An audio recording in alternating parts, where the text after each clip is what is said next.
अस्सलाम वालेकुम किसान सज्जनों ते मित्रों, खंडना मिठे ते दुध ना चिटियो। ਤੁਹਾਡਾ ਵੀਰ ਚੌਧਰੀ ਅਖਤਰ ਫਾਰੂਕ ਹੈ, ਚੀਫ ਆਰਗੇਨਾਈਜ਼ਰ ਕਿਸਾਨ ਬੋਰਡ ਪਾਕਿਸਤਾਨ। ਤੁਹਾਡੀ ਖਿਦਮਤ ਦੇ ਵਿੱਚ ਫਿਰ ਹਾਜ਼ਰ ਹੋ ਗਿਆ। ਅੱਜ ਵੀ ਇੱਕ ਉਹ ਸੋਹਣੀ ਗੱਲ ਲੈ ਕੇ ਆਇਆ ਤੇ ਆਇਆ ਜਾਵੇਦ ਅਹਿਮਦ ਦੇ ਨਾਲ ਰਲ ਕੇ। ਇਹ ਖਾਹਿਸ਼ ਹੈ ਸਾਡੀ, ਪੜ੍ਹਨ ਲਿਖਣ ਦਾ ਦੌਰ ਤੇ ਨਹੀਂ ਰਿਹਾ ਕਿ ਹੁਣ ਤੇ ਵੇਖਣ ਦਾ ਤੇ ਸੁਣਨ ਦਾ ਦੌਰ ਹੈ ਤੇ ਜਦੀਦ ਟੈਕਨੋਲੋਜੀ ਹੈ ਤੇ ਅਸੀਂ ਤੁਹਾਡੇ ਨਾਲ ਰੋਜ਼ ਇਹੋ ਜਿਹੀ ਗੱਲਾਂ ਕਰੀਏ। ਤੇ ਅੱਜ ਜਿਹੜਾ ਸਾਡਾ ਮੌਜੂ ਹੈ ਨਾ, ਉਹ ਇਹ ਹੈ, ਪੂਰੀ ਕਾਫੀ ਦੁਨੀਆ 'ਚ ਕੰਮ ਚੱਲ ਰਿਹਾ, ਪਾਕਿਸਤਾਨ 'ਚ ਵੀ ਹੈ, ਲੇਕਿਨ ਕਈਆਂ ਕਿਸਾਨਾਂ ਭਰਾਵਾਂ ਨੂੰ ਨਹੀਂ ਪਤਾ। ਇੱਕ ਪਿੰਡ ਤੇ ਇੱਕ ਫਸਲ, ਇਹ ਆਈਡੀਆ ਇਹ ਤਸਵਰ ਹੈ ਕਿ ਇੱਕ ਫਸਲ ਹੋਵੇ ਤੇ ਇੱਕ ਪੂਰਾ ਪਿੰਡ ਉਹੀ ਕਾਸ਼ਤ ਕਰੇ, ਉਹਦੇ ਬੜੇ ਫਾਇਦੇ ਨੇ। ਇਹਨਾਂ ਫਾਇਦਿਆਂ ਦੇ ਉੱਤੇ ਗੱਲ ਅੱਜ ਜਵੇਦ ਸਾਹਿਬ ਕਰਨਗੇ। अस्सलाम वालेकुम जी। जी वालेकुम जी साहब की हाल है? जी बिल्कुल। मेरा साढ़े किसाना मित्रां ਨੂੰ ਸੱਜਣਾ ਨੂੰ ਜ਼ਰਾ ਇਹ ਗੱਲ ਤੇ ਦੱਸੋ ਕਿ ਉਹਦੇ 'ਚ ਇਹਨੂੰ ਕਿੰਨੇ ਕੁ ਫਾਇਦੇ ਨੇ ਕਿ ਇੱਕ ਫਸਲ ਹੋਵੇ ਤੇ ਇੱਕ ਪਿੰਡ ਹੋਵੇ। ਤੇ ਇਹ ਫਾਇਦੇ ਪਹਿਲਾਂ ਦੱਸੋ ਤੇ ਹੋਣਾ ਕਿਸ ਤਰ੍ਹਾਂ ਬਾਅਦ 'ਚ ਦੱਸਣਾ। ਤੁਸੀਂ ਜ਼ਰਾ ਖੁੱਲ ਡੁੱਲ ਕੇ ਜ਼ਰਾ ਗੱਲਾਂ ਤੇ ਕਰੋ ਅੱਜ ਜ਼ਰਾ।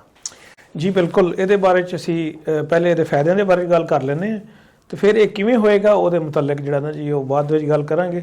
ਸਭ ਤੋਂ ਪਹਿਲੀ ਗੱਲ ਤਾਂ ਇਹ ਵੇ ਕਿ ਦੇਖੋ, ਇੱਕ ਪਿੰਡ ਦੇ ਵਿੱਚ ਜਦੋਂ ਇੱਕ ਫਸਲ ਲੱਗੀ ਹੋਏਗੀ ਤੇ ਜਿਹੜਾ ਸਭ ਤੋਂ ਅਹਿਮ ਫਾਇਦਾ ਹੈ ਉਹ ਇਹ ਵੇ ਕਿ ਉਹਨੂੰ ਜਿਹੜੀ ਤੁਹਾਡੀ ਮੰਡੀ ਜਾਣ ਦੀ ਕਾਸਟ ਹੈ ਉਹ ਘਟ ਜਾਂਦੀ ਹੈ।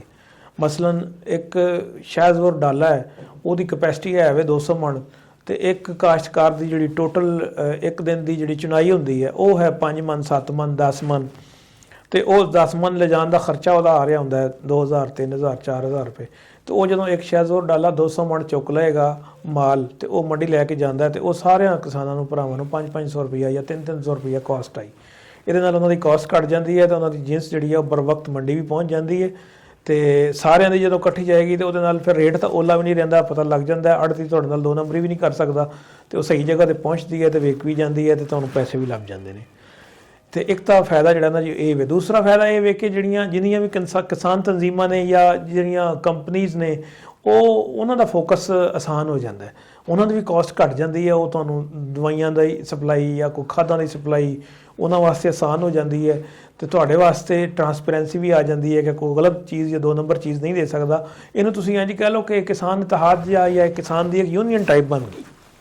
ਮੈਂ ਤੁਹਾਨੂੰ ਉਹਦੀ ਇੱਕ ਮਿਸਾਲ ਦਿੰਦਾ ਕਿ ਮੇਰੇ ਨਾਲ ਡੇਰਾ ਇਸਮਾਈਲ ਖਾਨ ਦੇ ਕੁਝ ਕਾਸ਼ਤਕਾਰ ਜੁੜੇ ਹੋਏ ਨੇ, ਉਹ ਲਗਭਗ 100 ਕਾਸ਼ਤਕਾਰ ਨੇ। ਹੁਣੇ ਸੀਜ਼ਨ ਦੇ ਵਿੱਚ ਉਹਨਾਂ ਨੇ ਸਾਡੇ ਕੋਲ ਕਣਕ ਦਾ ਬੀਜ ਲਿਆ, ਕੋਈ ਲਗਭਗ ਜਿਹੜਾ ਨਾ ਜੀ ਕੋਈ 25 ਲੱਖ ਰੁਪਏ ਦਾ ਉਹਨਾਂ ਨੇ ਇਕੱਠਾ ਆਰਡਰ ਕੀਤਾ। ਹਾਲਾਂਕਿ ਉਹ ਜ਼ਿਮੀਂਦਾਰ ਸਾਰੇ ਕੋਈ ਕਿੱਲਾ 2 ਕਿੱਲੇ 3 ਕਿੱਲੇ ਵਾਲੇ ਨੇ, ਲੇਕਿਨ ਉਹ 25 ਲੱਖ ਦਾ ਬੀਜ ਉਹਨਾਂ ਨੇ ਕਿਵੇਂ ਚੁੱਕਿਆ? ਉਹ ਸਾਰੇ ਦੇ ਸਾਰੇ ਮਿਲੇ ਹੋਏ ਨੇ, ਉਹਨਾਂ ਨੇ ਇੱਕ WhatsApp ਗਰੁੱਪ ਵੀ ਬਣਾਇਆ ਹੋਇਆ। ਫਸਲਾਂ ਵੀ ਉਹ ਇੱਕੋ ਜਿਹੀਆਂ ਕਾਸ਼ਤ ਕਰਦੇ ਨੇ ਤੇ ਇੱਕ ਦੂਜੇ ਨਾਲ ਇੱਕ ਬੰਦਾ ਜੁੜਾ, ਇੱਕ ਬੰਦਾ ਮੇਰੇ ਕੋਲੋਂ ਗੋਭੀ ਦਾ ਬੀਜ ਮੰਗਵਾਉਂਦਾ ਨਾ ਤੇ ਦੂਸਰਾ ਵੀ ਉਹੀ ਬੀਜ ਮੰਗਵਾਉਂਦਾ। ਤੇ ਅਗਰ ਇੱਕ ਨੇ ਮੰਗਵਾਇਆ ਨਾ ਤਾਂ ਦੂਸਰੇ ਨੂੰ ਇਲਮ ਹੁੰਦਾ ਕਿ ਇਹਨਾਂ ਨੇ ਫਲਾਣੀ ਵੈਰਾਈਟੀ ਜਿਹੜੀ ਹੈ ਨਾ ਮੰਗਵਾਈ ਹੈ। ਤੇ ਉਹਦੇ ਵਿੱਚ ਇਹ ਹੈ ਕਿ ਇਹ ਜਿਹੜਾ 2 ਨੰਬਰੀ ਦਾ ਜਿਹੜਾ ਹੈ ਨਾ ਸਾਡੇ ਉਹ ਵੀ ਘਟ ਜਾਏਗਾ ਉੱਥੇ ਬਹੁਤ ਜ਼ਿਆਦਾ। ਅਖਤਰ ਸਾਹਿਬ ਹੈ ਨਾ, ਬਿਲਕੁਲ ਸਹੀ ਗੱਲ। ਕਿਉਂਕਿ ਇਹ ਜਿਹੜਾ ਅਖਲਾਕੀ ਜਿਹੜੀ ਸੱਦੇਬਾਬ ਹੈ ਨਾ ਇਹ ਬਹੁਤ ਜ਼ਰੂਰੀ ਹੈ। ਇੱਕ ਤਾਂ ਕਾਨੂੰਨੀ ਸੱਦੇਬਾਬ ਹੈ ਨਾ, ਲੇਕਿਨ ਕਾਨੂੰਨ ਜਿਹੜਾ ਨਾ ਉਹ ਬਿਲਕੁਲ ਇੱਕ ਕੰਪਿਊਟਰ ਜਾਂ ਰੋਬੋਟ ਹੈ, ਉਹਨੂੰ ਤੁਸੀਂ ਚੱਕਰ ਦੇ ਸਕਦੇ ਹੋ, ਲੇਕਿਨ ਤੁਸੀਂ ਅਖਲਾਕੀ ਤੌਰ ਦੇ ਉੱਤੇ ਕਿਸੇ ਬੰਦੇ ਨੂੰ ਚੱਕਰ ਨਹੀਂ ਦੇ ਸਕਦੇ। ਔਰ ਖਾਸ ਤੌਰ 'ਤੇ ਜਦੋਂ ਬਹੁਤ ਸਾਰੇ ਲੋਕ ਮਿਲੇ ਹੋਏ ਨੇ ਨਾ ਤੇ ਇਹਦੇ ਵਿੱਚ ਕਿਸਾਨ ਤਨਜ਼ੀਮਾਂ ਦਾ ਬੜਾ ਅਹਿਮ ਕਿਰਦਾਰ ਹੋਣਾ ਹੈ। ਉਹ ਮੈਂ ਤੁਹਾਨੂੰ ਅੱਗੇ ਬਾਅਦ ਵਿੱਚ ਦੱਸਦੇ ਹਾਂ। ਪਹਿਲੇ ਇਹਦੇ ਜ਼ਰਾ ਫਾਇਦੇ ਗਿਣ ਲਈਏ। ਫਾਇਦੇ ਦੇ ਵਿੱਚ ਇਹ 2 ਚੀਜ਼ਾਂ ਹੋ ਗਈਆਂ। ਤੀਸਰੀ ਚੀਜ਼ ਫਿਰ ਉਹੀ ਹੋ ਗਈ ਕਿ ਤੁਹਾਨੂੰ ਡਿਮਾਂਡ ਸਪਲਾਈ ਜਿਹੜੀ ਹੈ ਨਾ ਉਹਨੂੰ ਕੰਟਰੋਲ ਕਰਨ ਦੇ ਵਿੱਚ ਬੜੀ ਮਦਦ ਮਿਲੇਗੀ। ਕਿ ਤੁਹਾਨੂੰ ਪਤਾ ਹੈ ਕਿ ਜੀ ਤੁਹਾਡੀ ਅੱਜ 15 20 40 50 ਜਿੰਨੇ ਵੀ ਜ਼ਿਮੀਂਦਾਰ ਇੱਕ ਪਿੰਡ ਦੇ ਵਿੱਚ ਮੌਜੂਦ ਨੇ, ਉਹਨਾਂ ਦੇ ਕੋਲ ਫਸਲ ਹੈ, ਉਹਨਾਂ ਨੇ ਕੰਟਰੋਲ ਕਰਕੇ ਮੰਡੀ ਭੇਜਣੀ ਹੈ। ਉਹਨਾਂ ਨੇ ਪਤਾ ਕਿ ਯਾਰ ਅਸੀਂ 2 ਗੱਡੀਆਂ ਤੋਂ ਬਹੁਤੀਆਂ ਗੱਡੀਆਂ ਨਹੀਂ ਭੇਜਣੀਆਂ, ਅਗਰ ਭੇਜਣੀ ਤੇ ਇੱਕ ਫਲਾਣੀ ਮੰਡੀ ਭੇਜਣੀ, ਇੱਕ ਗੱਡੀ ਫਲਾਣੀ ਮੰਡੀ ਭੇਜਣੀ। ਇਹ ਵੀ ਬਹੁਤ ਜ਼ਰੂਰੀ ਜੇ ਕਿ ਇੱਕੋ ਮੰਡੀ ਦੇ ਵਿੱਚ ਤੁਹਾਡਾ ਮਾਲ ਜਦੋਂ ਤੁਰ ਜਾਂਦਾ ਹੈ ਤੇ ਉਹ ਟੋਬੇ ਵਾਲੇ ਵੀ ਉਸੇ ਮੰਡੀ ਘੱਲ ਛੱਡਦੇ ਨੇ ਤੇ ਟੋਬੇ ਦੇ 4 ਪਿੰਡ ਨੇ, 4 ਪਿੰਡਾਂ ਦੇ ਇੱਕੋ ਪਿੰਡ ਦੇ ਵਿੱਚ ਇੱਕੋ ਮੰਡੀ ਦੇ ਵਿੱਚ ਭੇਜ ਦਿੱਤਾ ਸਮਾਨ ਤੇ ਉੱਥੇ ਜਾ ਕੇ ਉਹ ਜਦੋਂ ਢੱਕ ਲੱਗ ਜਾਂਦਾ ਹੈ ਨਾ ਤੇ ਫਿਰ ਆੜ੍ਹਤੀ ਉਹਨੂੰ ਹੱਥ ਨਹੀਂ ਪਾਉਂਦਾ ਕਿਉਂਕਿ ਬਹੁਤ ਜ਼ਿਆਦਾ ਚੀਜ਼ ਹੈ ਤੇ ਉਹਦਾ ਰੇਟ ਘੱਟ ਜਾਂਦਾ। ਤੇ ਕਿਸਾਨ ਭਰਾਓ ਇਹ ਬਹੁਤ ਜ਼ਰੂਰੀ ਜੇ ਕਿ ਇੱਕ ਪਿੰਡ ਦੇ ਵਿੱਚ ਇੱਕ ਫਸਲ, ਉਹਦੇ ਨਾਲ 3-4 ਮੇਨ ਚੀਜ਼ਾਂ ਜਿਹੜੀ ਮਸਲੇ ਅਸੀਂ ਹੱਲ ਡਿਸਕਸ ਕਰ ਰਹੇ ਸੀ ਪਹਿਲਾਂ, ਉਹ ਸਾਰੇ ਇੱਕੋ ਹੀ ਮਾਮਲੇ ਦੇ ਨਾਲ ਹੱਲ ਹੁੰਦੇ ਨੇ ਕਿ ਇੱਕ ਪਿੰਡ ਤੇ ਇੱਕ ਫਸਲ। ਜੀ ਕਿਸਾਨ ਭਰਾਓ ਗੱਲ ਸੁਣੋ, ਗੱਲ ਬੜੀ ਸੋਹਣੀ ਹੈ ਤੇ ਬੜੀ ਆਸਾਨ ਹੈ, ਮੁਸ਼ਕਲ ਕੋਈ ਨਹੀਂ। ਉਹ ਕੰਮ ਤੇ ਫਿਰ ਵੀ ਕਰਨਾ ਹੈ ਤੇ ਕਿਉਂ ਨਾ ਰਲ ਮਿਲ ਕੇ ਕਰੀਏ। ਕਿਸਾਨ ਬੋਰਡ ਪਾਕਿਸਤਾਨ ਤੇ ਇੱਕ ਤਨਜ਼ੀਮ ਹੈ, ਤੁਹਾਡੇ ਨਾਲ ਹਰ ਕਿਸਮ ਦਾ ਤਾਵਨ ਵੀ ਕਰੇਗੀ, ਤੁਹਾਨੂੰ ਸਭ ਕੁਝ ਵੀ ਸਪੋਰਟ ਕਰੇਗੀ। ਬਸ ਲਾਈਨ ਆਫ ਐਕਸ਼ਨ ਕਰਨਾ ਹੈ, ਕੰਮ ਤੁਸੀਂ ਕਰਨਾ ਹੈ ਤੇ ਰਹਿਨਮਾਈ ਕਿਸਾਨ ਬੋਰਡ ਪਾਕਿਸਤਾਨ ਨੇ ਤੁਹਾਡੀ ਕਰਨੀ ਹੈ। ਤੇ ਜਵੇਦ ਸਾਹਿਬ ਇਹ ਤੇ ਤੁਸੀਂ ਫਾਇਦੇ ਤਾਂ ਛੜੇ ਨੇ, ਹੁਣ ਇਹ ਦੱਸੋ ਜ਼ਰਾ ਕਿ ਇਹਨਾਂ ਨੂੰ ਇਹ ਕਰਕੇ ਕਰਨਾ ਵੀ ਕਿਸ ਤਰ੍ਹਾਂ ਤੇ ਪਹਿਲੀ ਗੱਲ ਤੇ ਇਹ ਵੀ ਤੇ ਉਹਦੇ 'ਚ ਤੁਸੀਂ ਇਹਨਾਂ ਨੂੰ ਕੀ ਕੋਈ ਫਾਇਦੇ ਦੇ ਸਕਦੇ ਹੋ ਉਹ ਵੀ ਜ਼ਰਾ ਦੱਸ ਛੱਡੋ ਕਿ ਇੱਕ ਪਿੰਡ ਤੇ ਇੱਕ ਸਬਜ਼ੀ ਨਾਰਾ ਹੋ ਗਿਆ, ਸਮਝ ਆ ਗਈ। ਤੇ ਤੁਸੀਂ ਫਿਰ ਜੇਕਰ ਉਹਨਾਂ ਇੱਕ ਪਿੰਡ ਨੇ ਕੀਤਾ ਤੇ ਤੁਸੀਂ ਵੀ ਤੇ ਕੋਈ ਦੱਸੋ ਨਾ ਕਿ ਮੈਂ ਅਗਰ ਤੁਸੀਂ ਇਹ ਕਰੋ ਤੇ ਇੱਕ ਪਿੰਡ ਤੈਅ ਕਰ ਲਵੋ, ਅੱਗੇ ਵੀ ਕਰਨਾ ਤੇ ਤੁਸੀਂ ਕਰਦੇ ਹੋ ਤੇ ਜਰਾ ਦੱਸ ਛੱਡੋ ਤਾਂ ਕਿ ਉਹਨਾਂ ਨੂੰ ਸਮਝ ਆ ਜਾਏ ਫਿਰ ਤੁਹਾਡੇ ਤਾਉ ਨਾਲ ਉਹ ਵੀ ਕਰਨ। ਦੇਖੋ ਜੀ, ਇਹ ਇੱਕ ਪ੍ਰੋਸੈਸ ਤਾਂ ਵੱਡਾ ਹੈ, ਲੇਕਿਨ ਕੋਈ ਵੀ ਕੰਮ ਜਿਹੜਾ ਨਾ ਜੀ ਉਹ ਨਾਮੁਮਕਿਨ ਨਹੀਂ ਹੁੰਦਾ। ਠੀਕ ਹੈ। ਹੁਣ ਪਾਕਿਸਤਾਨ ਦੇ ਵਿੱਚ ਸੋਲਰ ਦੇਖ ਲਵੋ, ਇੱਕ ਅੱਜ ਤੋਂ ਪਿੱਛੇ 5-7 ਸਾਲ ਪਹਿਲੇ ਨਾਮੁਮਕਿਨ ਜੀ ਚੀਜ਼ ਲੱਗਦੀ ਸੀ, ਹੁਣ ਮਾਸ਼ਾਅੱਲਾ ਹਰ ਘਰ ਦੇ ਉੱਤੇ ਸੋਲਰ ਲੱਗਿਆ ਤੇ ਲੋਕਾਂ ਨੇ ਆਪਣੇ ਬਿਜਲੀ ਦੇ ਬਿੱਲਾਂ ਤੋਂ ਨਿਜਾਤ ਹਾਸਲ ਕਰ ਲਈ ਹੈ। ਤੇ ਬਿਲਕੁਲ ਇਸੇ ਤਰ੍ਹਾਂ ਇੱਕ ਪਿੰਡ ਦੇ ਵਿੱਚ ਇੱਕ ਹੀ ਫਸਲ ਦਾ ਕਾਸ਼ਤ ਦਾ ਜਿਹੜਾ ਰਿਵਾਜ ਹੈ, ਉਹ ਟੈਕਨੀਕਲੀ ਬਹੁਤ ਸਾਰੀਆਂ ਚੀਜ਼ਾਂ ਜਿਹੜੀਆਂ ਨਾ ਜੀ ਉਹ ਦੇਖਣ ਵਾਲੀਆਂ ਨੇ, ਲੇਕਿਨ ਇਹਨੂੰ ਕੰਪਨੀਆਂ ਕਰ ਸਕਦੀਆਂ ਨੇ ਔਰ ਕਿਸਾਨ ਤਨਜ਼ੀਮਾਂ ਕਰ ਸਕਦੀਆਂ ਨੇ। ਕਿਸਾਨ ਤਨਜ਼ੀਮਾਂ ਦੇ ਵਿੱਚ ਵੀ ਮੈਂ ਸਭ ਤੋਂ ਜ਼ਿਆਦਾ ਨੰਬਰ ਦੇਵਾਂਗਾ ਕਿਸਾਨ ਬੋਰਡ ਨੂੰ। ਕਿਸਾਨ ਬੋਰਡ ਜਿਹੜਾ ਹੈ ਉਹ ਬਿਲਕੁਲ ਇੱਕ ਟਰਾਂਸਪੇਰੈਂਟ ਆਰਗੇਨਾਈਜੇਸ਼ਨ ਹੈ ਔਰ ਸਹੀ ਮਾਇਨਿਆਂ ਦੇ ਵਿੱਚ ਕਿਸਾਨਾਂ ਦੇ ਜਿਹੜੇ ਹੈ ਨੇ ਹਕੂਕ ਨੇ ਉਹਨਾਂ ਵਾਸਤੇ ਬਿਲਕੁਲ ਤਨ ਕੇ ਡਟ ਕੇ ਖੜਾ ਹੈ ਔਰ ਕੋਈ ਜਿਹੜਾ ਨਾ ਉਹਨਾਂ ਨੂੰ ਬਲੈਕਮੇਲ ਨਹੀਂ ਕਰ ਸਕਦਾ ਔਰ ਇਹਨਾਂ ਦੀ ਤਾਕਤ ਦੇ ਵਿੱਚ ਕਮੀ ਨਹੀਂ ਲਿਆਈ ਜਾ ਸਕਦੀ ਔਰ ਪਰਦੇ ਪਿੱਛੇ ਇਹਨਾਂ ਦੇ ਕੰਨ ਨਹੀਂ ਮਰੋੜੇ ਜਾ ਸਕਦੇ। ਉਹ ਜਿਹੜੇ ਕੰਮ ਨੂੰ ਠਾਣ ਲੈਂਦੇ ਨੇ, ਉਹ ਇਹਨਾਂ ਦੇ ਜਿਹੜੇ ਲੀਡਰ ਨੇ ਸਰਦਾਰ ਜ਼ਫਰ ਸਾਹਿਬ, ਉਹ ਵੀ ਕਈ ਅਰਸਾ ਦਰਾਜ਼ ਤੋਂ ਜਿਹੜਾ ਨਾ ਬੜੇ ਮੰਝੇ ਹੋਏ ਸਿਆਸਤਦਾਨ ਨੇ ਔਰ ਕੋਈ ਬੰਦਾ ਉਹਨਾਂ ਨੂੰ ਜਿਹੜਾ ਨਾ ਉਹ ਕੀ ਡਿਕਟੇਟ ਨਹੀਂ ਕਰ ਸਕਦਾ। ਜੋ ਜਿਸ ਹੱਕ ਵਾਸਤੇ ਜਿਸ ਗੱਲ ਵਾਸਤੇ ਉਹ ਖੜੇ ਹੋ ਗਏ ਫਿਰ ਉਹਨਾਂ ਨੂੰ ਉੱਥੋਂ ਕੋਈ ਹਟਾ ਨਹੀਂ ਸਕਦਾ। ਤੇ ਇਹ ਜਿਹੜਾ ਮੌਜੂ ਹੈ ਵੇ ਜਿਹੜਾ ਅਖਤਰ ਸਾਹਿਬ ਨੇ ਜ਼ਿਕਰ ਕੀਤਾ ਹੈ ਕਿ ਇੱਕ ਪਿੰਡ ਦੇ ਵਿੱਚ ਇੱਕ ਸਬਜ਼ੀ, ਇੱਕ ਕਿਸੇ ਹੱਦ ਤੱਕ ਨਾ ਕਿਸੇ ਸ਼ਕਲ ਦੇ ਵਿੱਚ ਮੌਜੂਦ ਵੀ ਹੈ। ਮਿਸਾਲ ਮੈਂ ਤੁਹਾਨੂੰ ਦੇਣਾ ਕਿ ਉਹ ਤੁਸੀਂ ਆਰਫ ਵਾਲਾ ਵੇਖ ਲਵੋ ਕਿ ਆਰਫ ਵਾਲਾ ਜਿਹੜਾ ਨਾ ਜੀ ਉਹ ਖੀਰਾ ਲੱਗਦਾ, ਹਰ ਪਿੰਡ ਦੇ ਵਿੱਚ ਖੀਰਾ ਕਾਸ਼ਤ ਹੁੰਦਾ ਹੈ। ਆਰਫ ਵਾਲੇ ਦਾ ਇੱਕ ਪਿੰਡ ਹੈਗਾ 67 ਤੰਬਾਕੂਆਂ ਵਾਲਾ, ਉੱਥੇ ਇੱਕੋ ਪਿੰਡ ਦੇ ਵਿੱਚ ਹੀ 100 ਤੋਂ ਜ਼ਿਆਦਾ ਘਰ ਜਿਹੜਾ ਨਾ ਜੀ ਉਹ ਖੀਰੇ ਦੀ ਫਸਲ ਕਾਸ਼ਤ ਕਰਦੇ ਹੈ।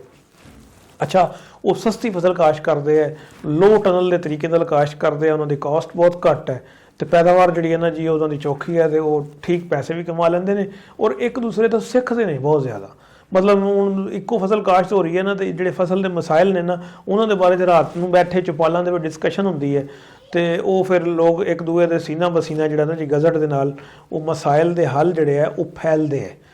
ਤੇ ਉਹ ਕਰਨਾ ਕਿਵੇਂ ਹੈ? ਉਹ ਕਰਨਾ ਐਵੇਂ ਹੈ ਕਿ ਕਿਸਾਨ ਤਨਜ਼ੀਮਾਂ ਜਿਹੜੀਆਂ ਨਾ ਜੀ ਮਿਲ ਕੇ ਕੁਝ NGOs ਨਾਲ ਮਿਲ ਜਾਣ ਤੇ ਹਕੂਮਤੀ ਨੁਮਾਇੰਦੇ ਨਾਲ ਮਿਲ ਜਾਣ ਔਰ ਖ਼ਾਸ ਤੌਰ ਤੇ ਜਿਵੇਂ ਅੱਜ ਕੱਲ੍ਹ ਸਿਆਸਤ ਬਣੀ ਹੋਈ ਹੈ ਪਾਕਿਸਤਾਨ ਦੇ ਵਿੱਚ, ਉਹਦੇ ਵਿੱਚ ਮੇਰਾ ਖਿਆਲ ਹੈ ਕਿ ਸਿਆਸਤਦਾਨਾਂ ਨੂੰ ਵੀ ਜਿਹੜਾ ਨਾ ਆਪਣਾ ਰੁਖ ਆਪਣਾ ਕਿਬਲਾ ਬਦਲ ਲੈਣਾ ਚਾਹੀਦਾ ਹੈ। ਤਾਕਤ ਦੇ ਮਰਕਜ਼ ਵੱਲ ਜਿਹੜਾ ਨਾ ਜੀ ਹਰ ਵੇਲੇ ਤੁਸੀਂ ਦੱਸੇ ਰਹੋਗੇ ਕਿ ਕਿਸੇ ਤਰ੍ਹਾਂ ਉਹ ਸਾਡੇ ਕਾਬੂ ਆ ਜਾਵੇ ਤੇ ਉਹ ਮੇਰੇ ਖਿਆਲ ਦੇ ਵਿੱਚ ਕਾਬੂ ਆਵੇ ਜਾਂ ਨਾ ਆਵੇ।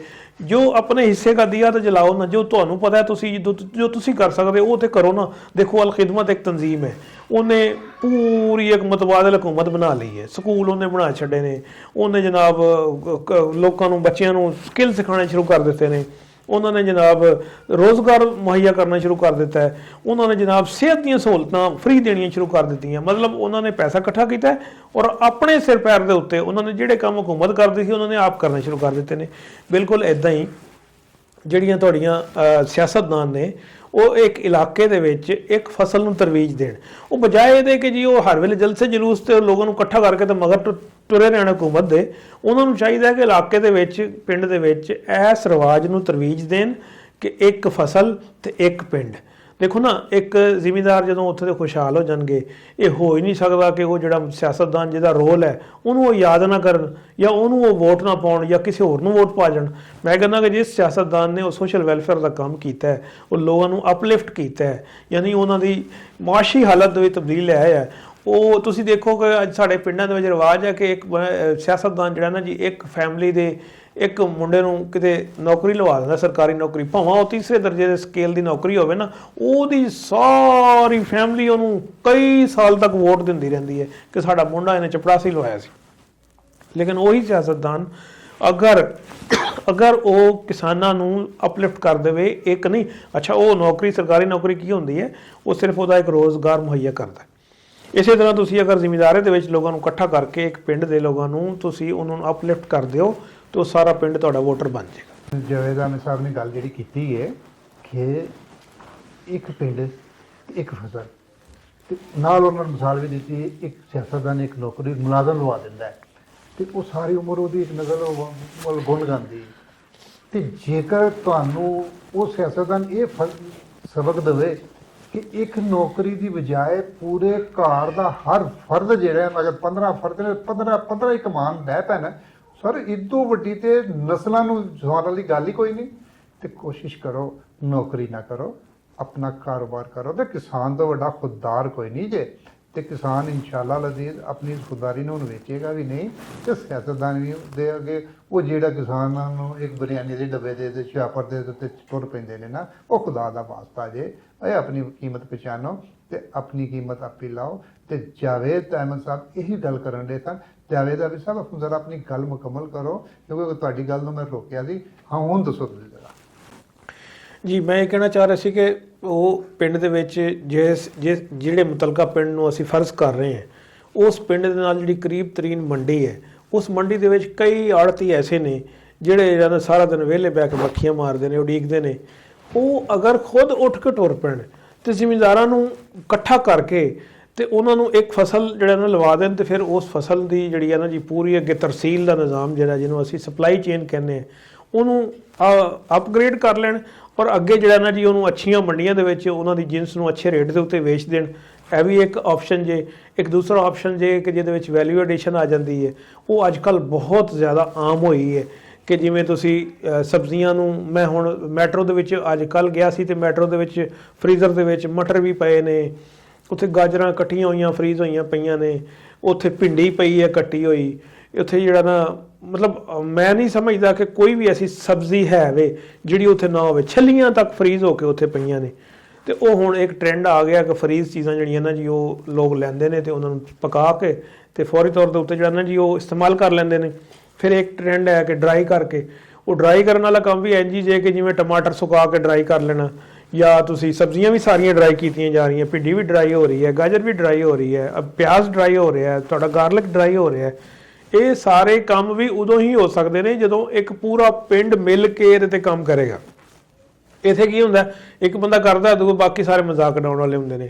ਇੱਕ ਬੰਦੇ ਨੇ ਅਗਰ ਲਸਣ ਲਾ ਲਿਆ ਤੇ ਲੋਕੀ ਦੂਸਰੇ ਲੋਕ ਉਹਨੂੰ ਵੇਖ ਕੇ ਤੇ ਮਜ਼ਾਕ ਹੀ ਉਡਾਉਂਦੇ ਨੇ ਵੀ ਤੇਰਾ ਤਾਂ ਹੁਣ ਜਿਹੜਾ ਨਾ ਜੀ ਬਸ ਇੱਥੇ ਹੀ ਜਿਹੜਾ ਨਾ ਉਹ ਕਿਰਿਆਕਰਮ ਹੋ ਜਾਣਾ। ਤੇ ਇੰਜ ਨਹੀਂ ਹੁੰਦਾ ਜੇ, ਤੁਸੀਂ ਸਾਰੇ ਮਿਲ ਕੇ ਉਹਦੀ ਸਪੋਰਟ ਕਰੋ ਔਰ ਖੁਦ ਵੀ ਇਸ ਕੰਮ 'ਚ ਆਓ। ਇਹ ਕੋਈ ਮੁਸ਼ਕਿਲ ਨਹੀਂ ਹੈ ਕਿ ਤੁਸੀਂ ਗਾਰਲਿਕ ਦਾ ਪਾਊਡਰ ਬਣਾ ਕੇ ਪੂਰੀ ਦੁਨੀਆ ਦੇ ਵਿੱਚ ਨਾ ਵੇਚੋ। ਪੂਰੀ ਦੁਨੀਆ ਦੇ ਵਿੱਚ ਇਸ ਟਾਈਮ ਜਿਹੜੇ ਹਾਲਾਤ ਨੇ ਉਹ ਜਿਵੇਂ ਜੰਗੀ ਸੂਰਤ ਹਾਲ ਬਣੀ ਹੋਈ ਹੈ, ਇਸ ਜੰਗੀ ਸੂਰਤ ਹਾਲ ਦੇ ਵਿੱਚ ਡਰਾਈ ਚੀਜ਼ਾਂ ਦੀ ਬਹੁਤ ਜ਼ਿਆਦਾ ਅਹਿਮੀਅਤ ਜੇ। ਤੁਸੀਂ ਬੜੇ ਪੁਰਸਕੂਨ ਇਲਾਕੇ ਦੇ ਵਿੱਚ ਬੈਠੇ ਹੋ, ਤੁਹਾਨੂੰ ਇੱਕ ਤਾਂ ਜੰਗ ਦਾ ਵੀ ਅਲਹਮਦੁਲਿਲਾ ਕੋਈ ਨੁਕਸਾਨ ਨਹੀਂ ਹੋਇਆ, ਤੁਹਾਡੇ ਤੇ ਜੰਗ ਮੁਸਲਤ ਕਰਨ ਦੀ ਕੋਸ਼ਿਸ਼ ਵੀ ਕੀਤੀ ਹੈ, ਲੇਕਿਨ ਤੁਸੀਂ ਦੁਸ਼ਮਣ ਦੇ ਦੰਦ ਹੀ ਇਹਨੇ ਥੋੜ੍ਹੇ ਟਾਈਮ 'ਚ ਇਕੱਠੇ ਕਰ ਦਿੱਤੇ ਕਿ ਤੁਹਾਨੂੰ ਡਰਾਈ ਚੀਜ਼ਾਂ ਦੀ ਜ਼ਰੂਰਤ ਹੀ ਨਹੀਂ ਪਈ। ਲੇਕਿਨ ਦੁਨੀਆ ਦੇ ਵਿੱਚ ਐਸੇ ਮਮਾਲਿਕ ਨੇ ਜਿਵੇਂ ਯੂਕਰੇਨ ਹੈ, ਇਸ ਟਾਈਮ ਕਮ ਅਜ਼ ਕਮ 3 ਸਾਲ ਹੋ ਗਏ ਨੇ ਉੱਥੇ ਜੰਗ ਚੱਲ ਰਹੀ ਹੈ। ਇਸੇ ਤਰ੍ਹਾਂ ਹੋਰ ਵੀ ਬਹੁਤ ਸਾਰੇ ਮਮਾਲਿਕ ਨੇ ਜਿੱਥੇ ਕਈ ਸਾਲਾਂ ਤੋਂ ਮੁਸਲਸਲ ਜੰਗ ਚੱਲ ਰਹੀ, ਜਿਵੇਂ ਸਾਡਾ ਗਜ਼ਾ ਹੈ, ਅੱਲਾਹ ਤਾਲਾ ਗਜ਼ਾ ਦੇ ਲੋਕਾਂ ਦੀ ਮਦਦ ਕਰੇ। ਤੇ ਇਸੇ ਤਰ੍ਹਾਂ ਹੋਰ ਯਮਨ ਹੈ, ਬਹੁਤ ਸਾਰੇ ਮੁਲਕ ਨੇ ਜਿੱਥੇ ਮੁਸਲਸਲ ਜੰਗ ਚੱਲ ਰਹੀ ਹੈ। ਔਰ ਐਸੇ ਮੁਲਕਾਂ ਦੇ ਵਿੱਚ ਡਰਾਈ ਆਈਟਮ ਦੀ ਬਹੁਤ ਬੜੀ ਮਾਰਕੀਟ ਹੈ, ਕਿਉਂਕਿ ਉਹਨਾਂ ਨੂੰ ਤਾਜ਼ਾ ਚੀਜ਼ਾਂ ਦੀ ਤਰਸੀਲ ਦਾ ਮਾਮਲਾ ਹੈ। ਫਿਰ ਸਾਡੇ ਜਿਹੜੇ ਰਸਤੇ ਨੇ ਜਿਵੇਂ ਸਵੇਜ਼ ਕਨਾਲ ਹੈ ਜਾਂ ਜਿਹੜਾ ਯਮਨ ਦੇ ਨਾਲ ਹੈ, ਉਥੋਂ ਜਹਾਜ਼ਾਂ ਦੇ ਗੁਜ਼ਰਨ ਤੋਂ ਪਾਬੰਦੀ ਲੱਗ ਜਾਂਦੀ ਹੈ। ਜਦੋਂ ਉੱਥੇ ਪਾਬੰਦੀ ਲੱਗਦੀ ਹੈ, ਚੀਜ਼ਾਂ ਦੀ ਤਰਸੀਲ ਤੇ ਪਾਬੰਦੀ ਲੱਗ ਜਾਂਦੀ ਹੈ। ਐਸੇ ਹਾਲਾਤ ਦੇ ਵਿੱਚ ਡਰਾਈ ਆਈਟਮ ਜਿਹੜੇ ਨੇ ਉਹਨਾਂ ਦੀ ਸ਼ੈਲਫ ਲਾਈਫ ਜ਼ਿਆਦਾ ਹੁੰਦੀ ਹੈ ਔਰ ਉਹ ਇੱਕੋ ਦਫਾ ਪਹੁੰਚ ਗਏ ਤਾਂ 6 ਮਹੀਨੇ ਜਾਂ ਸਾਲ ਜਾਂ 1.5 ਸਾਲ ਵਾਸਤੇ ਕਾਫੀ ਨੇ। ਤੇ ਡਰਾਈ ਆਈਟਮ ਦੀ ਮਾਰਕੀਟ ਜਿਹੜੀ ਹੈ ਨਾ ਜੀ ਉਹ ਬੜੀ ਤੇਜ਼ੀ ਦੇ ਨਾਲ ਗਰੋ ਕਰ ਰਹੀ ਹੈ, ਲੇਕਿਨ ਉਹ ਡਰਾਈ ਆਈਟਮ ਦੀ ਮਾਰਕੀਟ ਪਾਕਿਸਤਾਨ ਦੇ ਵਿੱਚ ਗਰੋ ਨਹੀਂ ਕਰ ਰਹੀ। ਉਹਦੀ ਵਜ੍ਹਾ ਇਹ ਹੈ ਕਿ ਉਹ ਲੋਕ ਇਨਫਰਾਦੀ ਤੌਰ ਦੇ ਉੱਤੇ ਐਫਰਟ ਕਰਦੇ ਹੈ ਔਰ ਉਹ ਨਾਕਾਮ ਹੋ ਜਾਂਦੇ ਹੈ, ਕਿਉਂਕਿ ਦੂਸਰੇ ਲੋਕ ਉਹਨਾਂ ਦਾ ਜਿਹੜਾ ਨਾ ਜੀ ਉਹ ਲੱਤਾਂ ਖਿੱਚਣ ਵਾਲੇ ਵੀ ਹੁੰਦੇ ਨੇ ਤੇ ਉਹਨਾਂ ਨੂੰ ਅੱਗੇ ਲਿਜਾਣ ਤੇ ਜਿਹੜਾ ਨਾ ਜੀ ਕੋਈ ਹੈਲਪ ਆਊਟ ਨਹੀਂ ਕਰਦਾ। ਕਿਸਾਨ ਤਨਜ਼ੀਮਾਂ ਤੇ ਉਹ ਆਰਗੇਨਾਈਜੇਸ਼ਨਾਂ ਵੀ ਨਹੀਂ ਕਰਦੀਆਂ, ਕਿਉਂਕਿ ਇੱਕ ਬੰਦੇ ਨੂੰ ਸਪੋਰਟ ਕਰਾਉਣ ਵਾਸਤੇ ਕੌਣ ਆਵੇ।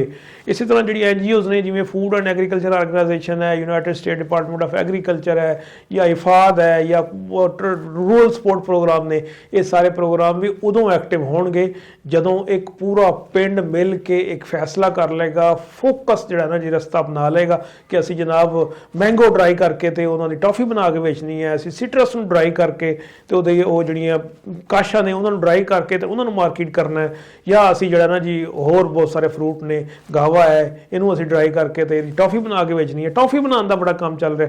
ਇਹ ਜਿਤਨੇ ਵੀ ਫਰੂਟ ਨੇ ਇਹਨਾਂ ਦੀਆਂ ਅੱਗੇ ਟੌਫੀਆਂ ਬਣ ਰਹੀਆਂ ਨੇ, ਬਬਲ ਬਣ ਰਹੀਆਂ ਨੇ, ਸਾਰੀਆਂ ਚੀਜ਼ਾਂ ਇਹਨਾਂ ਟੇਸਟ ਦੇ ਨਾਲ। ਫਿਰ ਨੈਕਟਰ ਤਿਆਰ ਕਰ ਰਹੇ ਨੇ ਲੋਕ, ਨੈਕਟਰ ਤੋਂ ਹਰ ਚੀਜ਼ ਦਾ ਨੈਕਟਰ ਤਿਆਰ ਕੀਤਾ ਜਾ ਸਕਦਾ। ਮਾਰਕੀਟ ਦੇ ਵਿੱਚ ਹਰ ਚੀਜ਼ ਦੇ ਨੈਕਟਰ ਦੀ ਡਿਮਾਂਡ ਹੈ। ਤੇ ਇਹ ਉਹ ਜਿਵੇਂ ਅਖਤਰ ਸਾਹਿਬ ਨੇ ਕਿਹਾ ਕਿ ਪਿੰਡ ਲੈਵਲ ਦੇ ਉੱਤੇ ਜਿੰਨਾ ਅੱਛੇ ਤਰੀਕੇ ਨਾਲ ਹੋ ਸਕਦਾ ਹੈ, ਉਹਨਾਂ ਹਕੂਮਤੀ ਲੈਵਲ ਤੇ ਵੀ ਨਹੀਂ ਹੋ ਸਕਦਾ।